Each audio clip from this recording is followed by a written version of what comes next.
listening to Unperfect, the podcast where I help women experience intimacy with God and fully live the lives they've been dealt.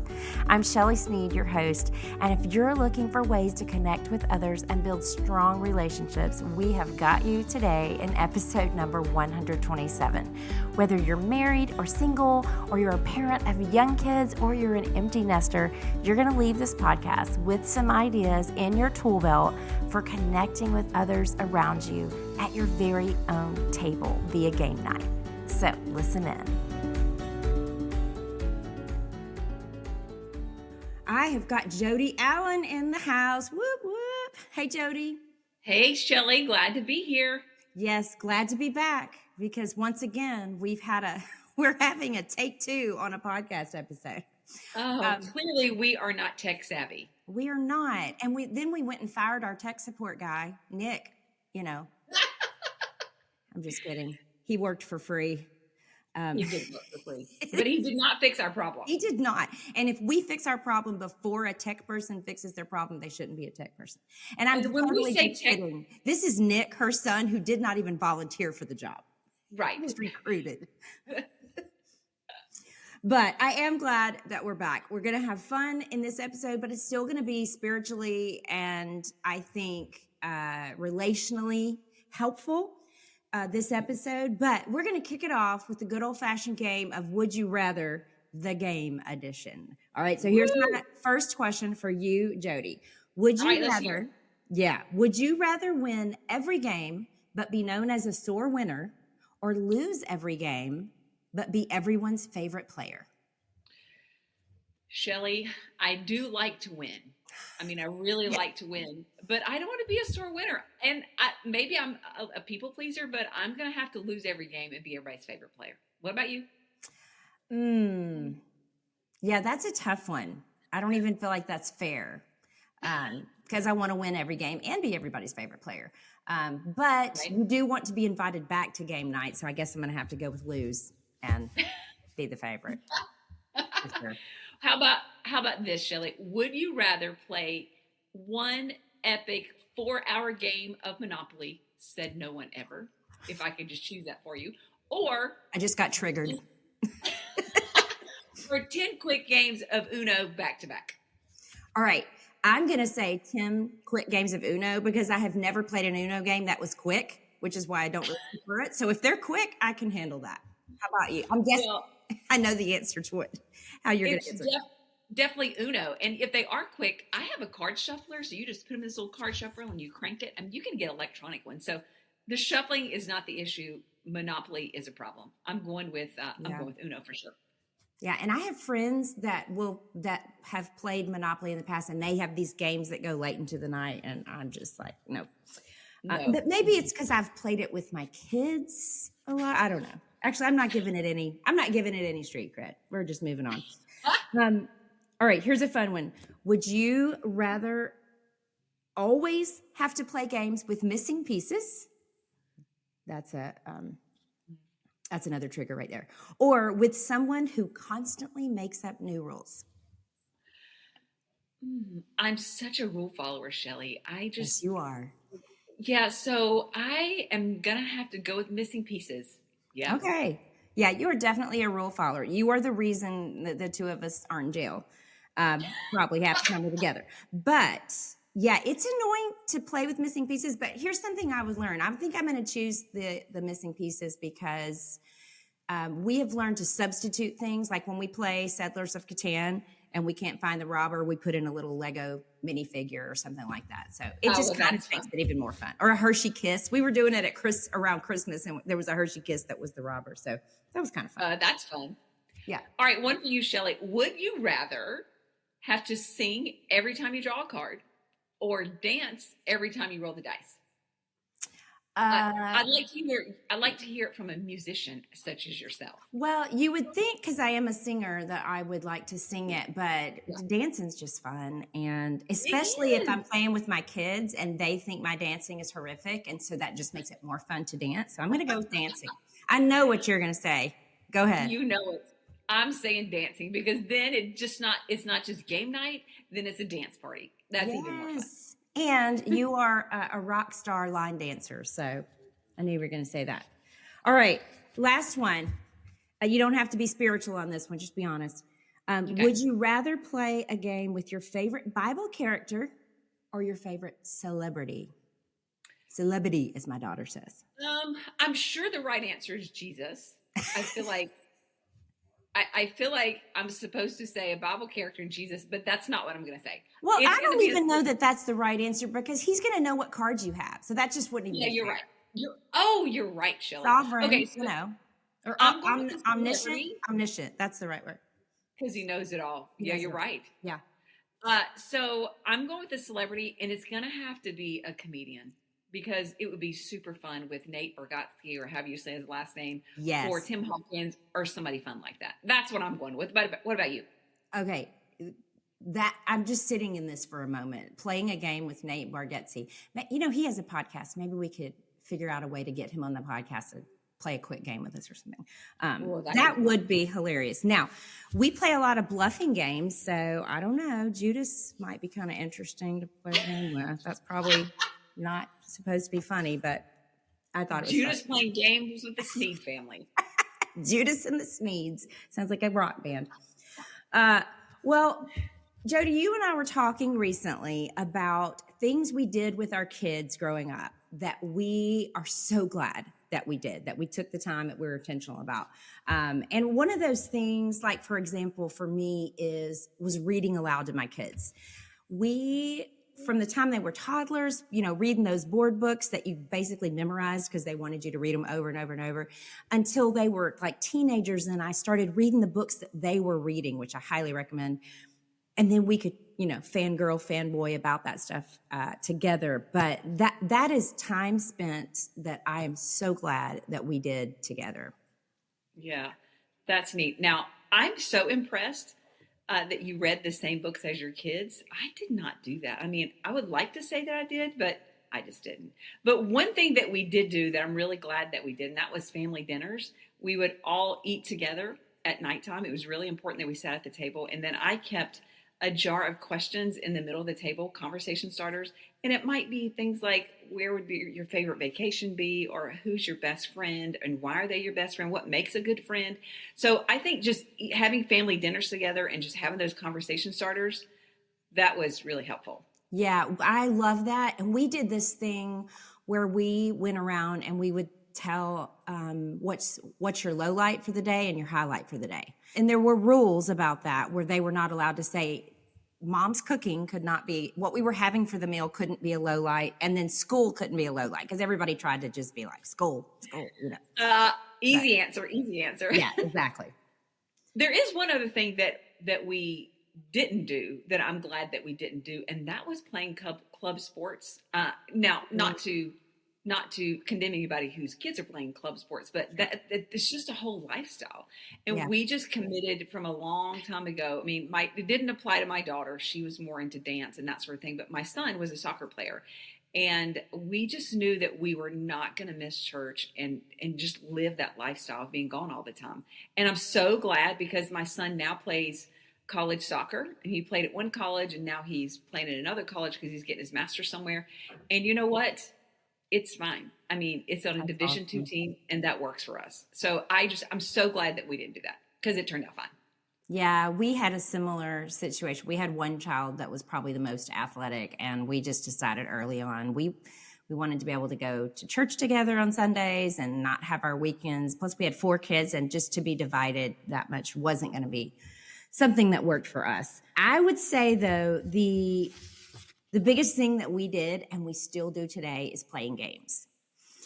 And our family has so much fun around the table playing games, like still to this day. Even the kid that says he hates to play games, but when we make him, he is the funnest person in the family to play games with. So it's just, we've had so many great conversations and things come up. We just love playing games. There's a sign in my kitchen that says the best memories are made gathered around the table. And so that's been a huge one. Another thing I love that we were intentional about was sharing our spiritual journeys with our kids. We've, kind of from early on decided we're jacked up. We're going to make sure they know we know, and we're going to be honest about when we mess up, but also when we have spiritual victory, so they can see, oh, God is working in mom and dad's life. But all these things that we've just mentioned, what they have in common is presence, right? Spending time together. I think presence is a powerful thing. And I think it's where the magic happens in relationships, just being with other people in intentional ways. And one place that happens every single time is game night. And we're Game going to be saying, night. we're going to be saying game night, but it could be game afternoon or game morning or whatever. Yeah. But we're big fans of game Well, a big fan of game night. So today, for fun, since we are nearing the biggest stretch of a consecutive holiday seasons of the year, we are going to be talking about one way that we can experience deep connections, and not with just with our families, but with our friends, with our neighbors, in social groups and in ministry groups. And that is just really game night. And we're going to talk about all things game night, particularly some games, some old games, some new games that Shelly and I are loving right now. And maybe just some ideas of incorporating game night into your family, into your holiday season, into your community. But first, let's just talk about why game nights are so powerful. And I think one reason that game nights are so powerful is just for the connections, because we connect with other people. And something neat happens when you sit around a table. But in my case, in my house, we sit on the floor. I don't know why. I'm too old for that, Shelly, to play our games. But we laugh together, we have a little friendly competition, and then suddenly, those people that you didn't know before, you get to know them a little bit better, and they feel a little bit like family. And so those times of connections, they may seem small, but they just lay the groundwork for deeper relationships. Because if we do game night on a regular basis, one game night builds on another game night that builds on another game night. And then we just find ourselves making memories with people that we didn't really know around a game of Skip-Bo. And you just get to know each other. I mean, who's the competitive one in your group, or who is the person who really could care less about the whole thing, or who cheats, or who's the person that's always late? Are you a cheater, Shelly? I am not a cheater, but let me tell you this. My brother, I'm going to throw my oldest brother, Steve, under the bus, because Nerds was a game that my family played growing up. We loved it. It's chaotic. There's lots of people. There's cards flying everywhere. And you're trying to get all these cards in the middle of the table because they count positive for you. But we played it one Thanksgiving, and I think it was our family and my cousin Doug, so there were 6 of us. And we videoed it just for fun. And like years later, we were watching the video, and somebody yells nerds, which means the game is over. And you see my brother Steve just throwing a bunch of cards in the middle, totally cheating. And like such none a cheater. do it 3 years later. So hopefully he's gotten better. He's on staff at a church, and hopefully I didn't just. I hope so. But well, I do feel like game night, that's our community can just grow through game night, and starts with just simple things like a board game. Friendships can be made right in the middle of like an ordinary life, and we don't have to have the same life experience, or we don't have to vote that way. We can just get together and encourage one another, because that's what 1 Thessalonians 5:11 says, that we can encourage one another and build each other up. And one way that I'm doing that now is I'm on staff at my church, and I lead our women's ministry. And sometimes we'll have a game night, which gives women who are new to the church just an opportunity to jump in a non-threatening way. And it gives other women in the church the opportunity to connect with her too. And, it's easy, it's inexpensive. But I think sometimes we can have connections with people for the long haul over that. I know I only keep up with 2 people from high school, 2 girls from high school. But they are the 2 girls that I played games with. We would sit around and play Trivial Pursuit and 3 spoons and a box of Heavenly Hash ice cream and just eat it all. And that's been over 3 decades ago. I don't want to say 4 because that sounds really old. So I'm going to say over 3 decades ago. And we are still close together. And that just kind of helped build our relationship. That is so cool. And so cool that y'all played Trivial Pursuit, because I stink at that game. I just don't know things that I should know. Even when we were younger and played it, people would be like, oh, excited that they had me on their team, because then we'd get all the music questions. And no, I don't know, like I don't know things that I should know. So Well, how have you made connections during game night, Shelly? So yeah, a lot of the same thing you're talking about. But one night that really sticks out, or one memory that sticks out that keeps coming back, is my husband and my daughter-in-law have this joke, and now it's the whole family joke about hexagons. He bought her a T-shirt for Christmas that has a hexagon on it, and it all started from a game night a long time ago, before she was even our daughter-in-law, where we were playing Telestrations. Fabulous game. We'll mention it later, but it is a great game for groups. And she was supposed to draw a hexagon, and I think she drew a pentagon or something, which, who cares? But Shelly, my husband, I don't even know the difference. well, my husband has 3 degrees in math, so he does. Oh. So she went home that night. He went straight to the computer and found a T-shirt with a hexagon and bought it for her for Christmas. But it's just kind of a sweet memory too, because it's like that was something they shared that was fun. They could rib each other about, and it comes up in every other game we play now. Like somebody finds a way to bring in the word hexagon just for fun and to give her a hard time. But yeah, I think the connections is a very, very powerful part of game night. Another thing that I think is powerful, which is a little bit different, is that we are able to tell our story, and we are able to have other people listen to our story. Like, I mean, I'm not saying you're going to sit there and go, hey, before you roll the dice, I'd like to tell you everything I'm struggling with.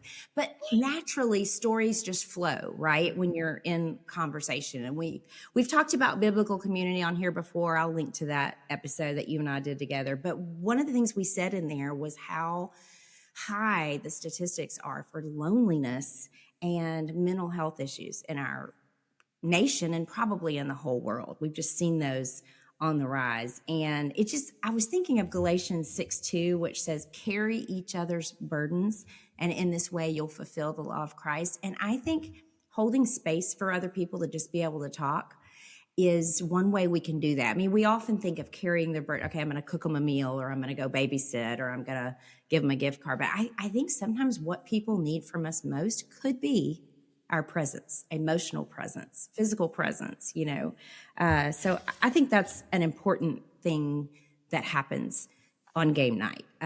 Just because we're in close proximity to people, and also in response to this digital age that we're in, where even when we're together, if we aren't doing something like an intentional game, we're on our phone, we're scrolling, we're looking at messages. And this just kind of gives you my kids will even get onto us like, no phones. It's game night. Put the phone down. Like, you're not supposed to be checking your phone. So yeah, we can catch up with people during game nights. We can empathize with them. And I don't just mean it has to be all serious stories. We're telling embarrassing stories. We're just, and like you said, the personalities that come through, that's pretty fun. That happens on the game night. So have you experienced that in a game night setting, Jody? Definitely. A few weeks ago, a friend of mine hosted a game night. And when I say host, that conjures up like all this big to do, which it wasn't, although her house is beautiful. So it was just 4 girls, and we went over, and we were there from 7 to 11, and we talked for 4 hours, and we didn't open up one game. We just ate pumpkin dip, and we just talked about stories and catching up on parenting stuff. And it was just a really neat time together. And we were like, okay, well, I guess we'll have to have game night again where we actually play games. But it was just really neat just to kind of connect with them. But I think another thing about game night, which you kind of mentioned this when you're talking about the hexagon, is that it's not just sharing our stories with one another, but it's really just creating those new stories. Yes. Because you're still talking about the hexagon. And I remember when my kids were younger, I did not let my kids win. Did you let your kids win, Shelly? I did. It was kind of a ratio of, 2 wins to 1 loss, or I kind of tried to make it fair. No. Not in the Allen household. Competitive. I'm like, listen, they've just got to learn. They've got to be good winners and good losers. So I did not let my kids win. And so we still tell the story about the first time that Nick my son beat me in checkers. Like, it was a big deal because, I didn't let them win. So that's a story that we keep talking about. So I think it's important that we're just not just sharing our stories, but we're creating new stories. Yeah. Yeah, that's so true. Yeah, the inside jokes that come out of game night, I mean, they stick. Or the inside jokes that make their way into game night can be just as funny. Yeah, I think maybe for us, the most powerful thing that happens on game night is that we are able to let our guard down, and we can just let laughter and fun do some really healing work. One thing, whether you're a Chosen fan or not, I know some people have a thing about that, but one of my favorite things that Dallas Jenkins and Jonathan Rumi do with the character that they're portraying of Jesus is that they give him a sense of humor, which I don't think is a far stretch. I mean, Right, like I agree. you look at his parables, I mean, he's got a sarcastic, snarky little bent to him, right? Like he's like, before you take, the speck out of your brother's eye, how about taking the 2x4 out of yours, right? But I also think he's a creative God. 1 Timothy 6:17 also says that he created all things for our enjoyment. So there's a piece there that God wants us to enjoy this life. This is not a prosperity gospel. I'm just saying he has given us the gift of laughter and joy for a reason. He says in Ecclesiastes, there's a time to laugh and a time to cry. And then this psalm that I just discovered recently, this is Psalm 126. I love what it says. It says, when the Lord restored the fortunes of Zion, we were like those who dream. Our mouths were filled with laughter and our tongues with shouts of joy. So the best example I have for this is we have some friends in Asheville, and we have been having game nights for probably close to 30 years. We just get together with them and play. We've played every game under the sun. It's another couple. And the funny thing is, Art and I will text and be like, hey, y'all up for a game night, this weekend or whatever. And I honestly think because we have been through so many challenges, and I feel like we're always in a crisis with things going on with our kids and family. I think that the Andrews, the other couple, takes that text as code for, the Snead, they need some time to laugh. We need to have them over ASAP. It's like a 911 call or something. But I love that. Yeah, but it is. We go over there and we will share, there's a scripture that talks about a joyful heart is good medicine, but a broken spirit crushes the bones or dries up the bones. And that just makes me think about this setting of the game nights we have with them, because we will maybe go over there with broken spirits and share some of that stuff. But I'm telling you, we end up laughing so hard through the games, and mix matching. Sometimes it's the wives against the husbands. Sometimes it's me with the other husband against Art and the other wife. We just mix match it up and have so much fun. But without fail, every time we get in the car after one of those game nights, my husband will look at me and say, I needed that. And to me, that's just the perfect picture of that, having that space to cry and to laugh, because we got together over something as simple as a game night. Yeah. Well, I have definitely experienced that too, Shelly, just kind of letting your guard down and then just laughing. I, as you know, have gone through separation and eventually divorce. And I had a friend, her name was Renee, and she would always help me figure out my life. But she would also pretty frequently, she would invite me over for game night just to get a break from crying. I would, eat a new recipe. Not that I would need the new recipe because I wasn't going to cook it, but I could eat it at her house. And then we would play games and I would learn new games. And I just needed that break from just my emotional trauma at the time. And it was such a gift to me, So I think there's so much value in game night, so much value. Okay, sure. Shelly, listen, we have talked about some benefits of game night, but how about let's talk about some game night ideas, because not everybody has a big family to play games with. And so how can we tap into the power of game night? Because if you're an empty nester or you're single parent or you have really young kids, I know for me, my as I said, my kids graduated from college and my son is back home going to grad school. And so I just think it's important that you just ask. I just ask him, hey, ask your adult kids, will you play a game with me? Now, my son, typically his response is, well, I can. Meaning, well, I mean, I will if you want me to. So I think it's just important just to ask them to play with us. And you can go to game night that your church offers, or at the Y or at the senior center, because I'm old enough to go to the senior center, so I can go to game night at the senior center. You don't look old enough to go to the senior center. Oh, why? Thank you, Shelly. Funny story. When Jody and I went to go, we got carded at the senior center. That was great. That was really exciting. Because they were like, we went line dancing, and they were like, are y'all 50? You have to be 50 to be in. And I honestly didn't even think you were 50, because I was like, oh, Jody just lied. Yes. She said she was I've 50. exceeded that. Yeah. I've exceeded that. I think also as a single, I actually go to another couple's house and just have game night with them. You could feel like a third wheel, but they're just very inviting to me. And I just go over and we just have a great time. But I think as a single parent, even, you could get together and bring a kid game that you can play, or you can, and then bring an adult game and let the kids play their games and you play your game. Now you might have some fights that break out, but I think that's worth a shot. But I think another important thing to say is that, especially to single moms or single parents, is you don't really have to have food, because food can be really expensive. If you think about, you're hosting this big game night. When I go to my friend's house, the couple that I go to their house, sometimes I eat with them, sometimes I don't. Sometimes I just eat before I go. So I don't feel like there's any pressure to feel like you have to have food. Sure. It can be free. It can be free. Or you can say, everybody bring something. And then, right. We'll all, bring it either for yourself or bring something to share or something. I've been to something like that. Yeah. So. Yeah, I like that.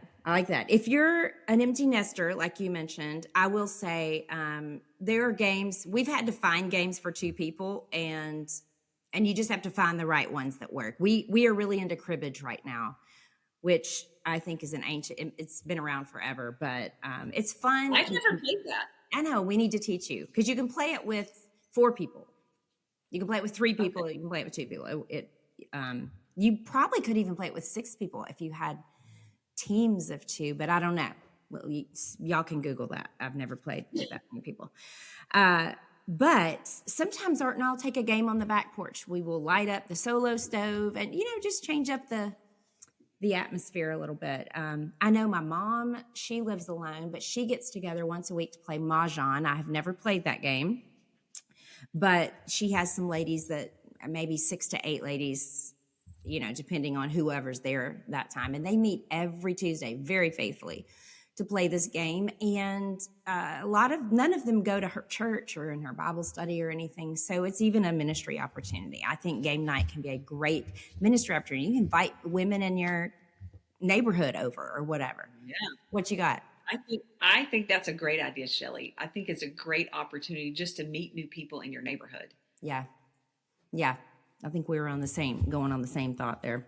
Yeah. We even have some friends, the Andrews, who I just mentioned, that we play games with a lot.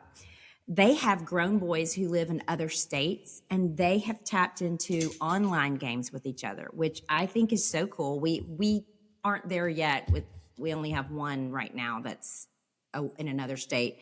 But I think that's so cool. There's games like Scriblio, which is an online like Pictionary. They play card games together. There's a Cards Mania where you can do like spades and stuff with people in other places. I even, when I was researching for this podcast, found out you can play code names with other people, which we'll get to that in a minute, but that's another one of my favorite games to play, which I think we taught you. Didn't we teach you that? Yeah, I played that at your house for the first time. Yep. Yeah. And my son was just, he has when he plays, this is more of a video game, and I can't remember the name of it, but he will put his friend on FaceTime. And so they will talk on FaceTime while they are playing each other on the screen. And it's kind of fun because they're talking, yet they're playing together. Yes. Yeah. Anything to make, even, I would say, even with, screens, what's a way to make it something that is interactive? Because there's another game, I'll mention in a minute. I think it's called Jackbox, where you cast it up to your TV screen, but then everybody that's in the room gets a QR code on their phone, and then they're typing in their own answers to questions, and you get to vote Wow. on whose answer you like the best, and they're usually hilarious, and it's been really fun. We've been doing that with them. That's But pretty high so, tech, Shelly. yeah, it is, because you know me, I'm high tech. That's why I Right. couldn't print something yesterday. But let's move into, since we're already talking about games, our ideas for games to play. Now, if you're listening, this is not a conclusive list of all of the best games. We didn't go Google what are the top games. These are Jody and I's favorite games. But since y'all know we're fun, that maybe you'll want to tap into. So we're going to start out with some classics card games that you probably already know, but then hopefully we'll move into some that maybe you haven't, and you can go put them on your Christmas list or get them for the holidays or whatever to make more intentional times with your family and make them fun. All right, we're going to start off with card games. We've got the Uno, which I already said earlier can get long and annoy me, but Uno Attack was a favorite of my kids because then there's that element of they're all going to shoot and hit you in the face. Skip-Bo, that was a great game. It's that, and Nerds is kind of like Skip-Bo. If you don't have Skip-Bo and you just have lots of decks of cards. What are some other ones that your family played? Well, we are big fans of Skip-Bo. If I say to my son, what do you want to play? And he was like, well, I can. It's usually Skip-Bo because, you can make it fast. You can make it short. Right. But I remember a few years ago, my kids got this game. I don't even know how we found out about this game, the Scrambled States of America, which is kind of geography. Phase 10 is a good card game. But the game that we is another go-to for us is Play 9, which is kind of a golf card game. And when we had that at game night at church, I bet 4 or 5 women went and bought it afterwards. This is really, it's a fun game. Play 9. Yeah, and I think I have played a version of it with regular cards called golf, and it just came to my mind because my nephew in-law Kyung Woo was telling me he listed that. I had asked him asked some of my family members what their favorite games were. All right, let's move to some board games. I love Ticket to Ride. You're building train routes across a map. It's kind of fun. Scrabble. Okay, funny story about Scrabble. Art and I used to play this when we were newlyweds. And in case y'all haven't figured this out yet, because I just said he has 3 math degrees and I have 2 music ones, he is leaps and bounds smarter than me, like leaps and bounds smarter. But we would play Scrabble and I would win every time. And it was driving him nuts because without saying I'm smarter than you, why am I? He would just be like, it doesn't make sense to me that you're beating me in this game. But he figured out we were playing while he had ESPN playing in the background on the TV. And so he started turning off the TV, and I haven't won a game since of Scrabble. That is so funny, Shelly. Yeah. I mentioned cribbage. That's fun. You can look it up. Rummy Cube is fun. That one's it's been around a while. Like that one. What are some of your families? We have the Game of Life, which can be a little long, kind of like life. It can be a little long sometimes. Yes. Sorry and Trouble are 2 standard ones. And, the thing with Sorry and Trouble, when I would play with my son, he's also very competitive. He would want to win, but mostly he wanted me to lose. So if he had a choice of winning versus me losing, he's going to want me to lose. It's so bizarre. So I have a son sort of like that. He would much rather win every time. But if we're playing Catan, my oldest son, Silas, if he's losing, then he's like, well, the next best thing is to ruin my mom's chances. And he will go after me. So, yeah.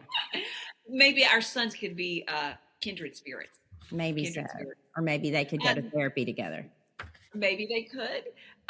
A Sequence, that's we love that game. Yes. And Candyland, I know if we can go kids, Candyland, that's a good standard game. But I have to say, Candyland, again, a little bit like Monopoly. It can be pretty long. So when my kids were little, this was my parenting hack.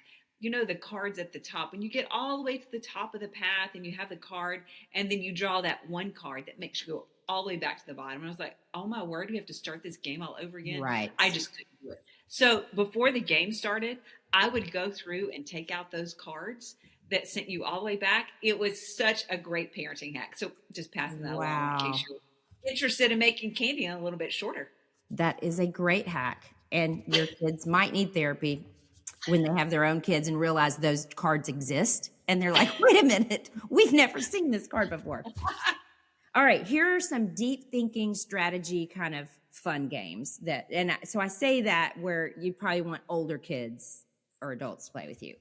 Code names that I mentioned, that's a lot of fun. You gotta kind of think on the same wavelength as your partner and hope that they don't choose the assassin card. Settlers of Catan, I love that game, and I'm way too competitive on it. I have left it crying before. It's really sad. Hanabi, this is a fun one that I think my husband found it. I think his mom sent it to him. But the cool thing about Hanabi is everybody's working together. I know you wouldn't like that because you can't win because you're just working to get the best score you can with everyone else.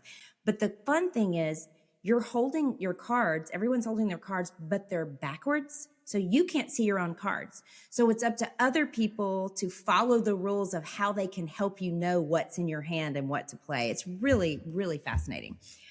Chameleon, that is a fun one where you're basically trying to blend in if you're the chameleon and fake it and, or try to figure out who the imposter is. Skull, that's a bluffing and betting your way through a game. That's fun. That escalated quickly. This is a new one that we have discovered, and it's pretty fun. I was thinking when you were talking about the whole bluffing thing, I don't know if you've ever done a murder mystery dinner where you were like the participants. No. It's actually pretty fun. I've always wanted to, though.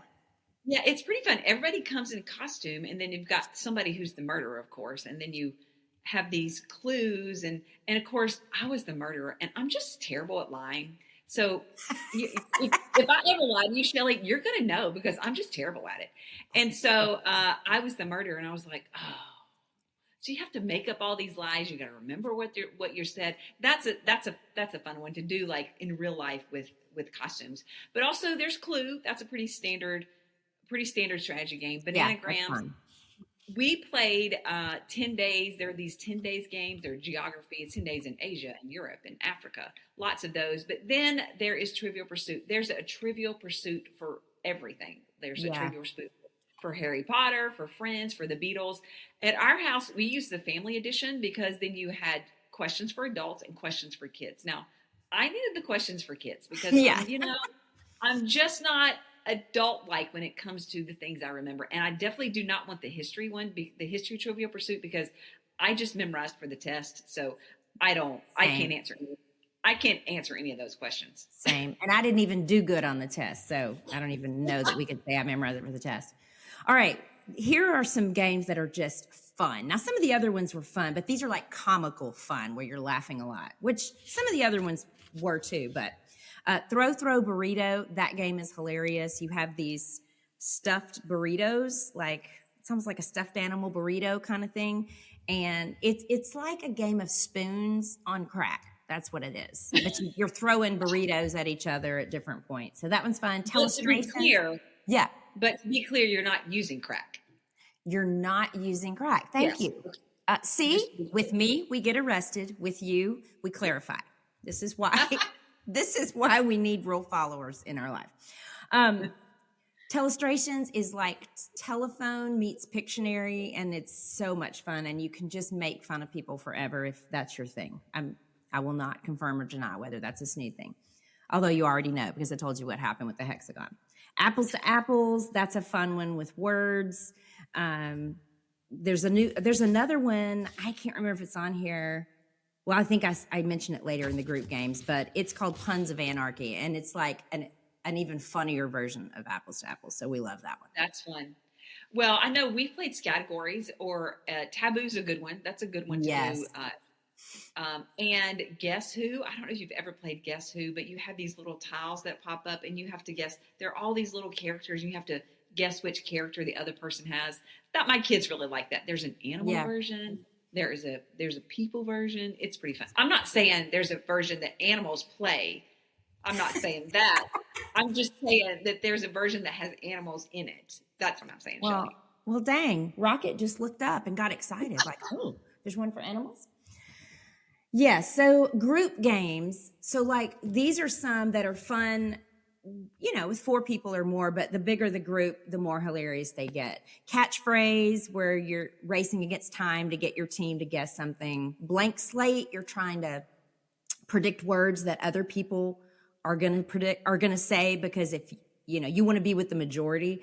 On the opposite of that, maybe not on the opposite, I can't remember exactly, herd mentality, you are supposed to, this one you want to think like the group, because if you're the odd one out, you have to have this pink cow, and it's really weird. Jackbox, I mentioned, that's that one that you can throw up on your screen.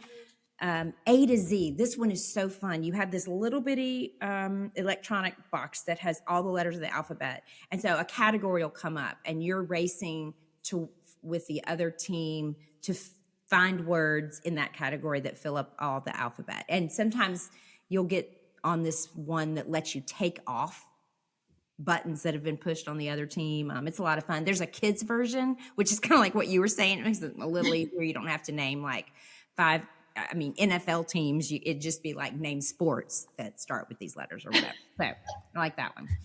Scum is another one. It's also called El Presidente. It's also called a word that I'm not going to say on this podcast, but that one is hilarious. And you're trying to climb the social ladder. And we used to play it, and the person at the head had like a crown or something, and the person that was the scum had this really ugly hat that Art had that was called the festive bonnet, and that person had to wear that. So that was bonnet. Yeah. I think I don't even heard of Happy Salmon. We actually have 2 of those because my son wanted one to take to college. I don't know that he ever opened it, but it's pretty fun. You're throwing cards on the table. You're running around the table. That's a pretty fun one to do in a group. Oh, yeah. Okay. Okay. Yeah. I like it. Well, this makes me want to have a game night right now. But I hope you, our listeners, have gained some insights on connecting with other people. And I hope maybe you've caught a vision on how you can represent the witness of our triune God by just being with other people intentionally for a game night, playing games with other people. Yeah, and so maybe you could think of a family member or a friend who's just looking for some game night ideas, or they just are looking to know what a hexagon means, or how to meet with kids. You could just send this episode to them. That's true. Maybe we should put a link to shape names in the show notes. But seriously, as always, we are praying that you are able to see glimpses of God's glory in the now and the not yet of your unperfect life and of your unperfect game nights this week. We'll see you next time.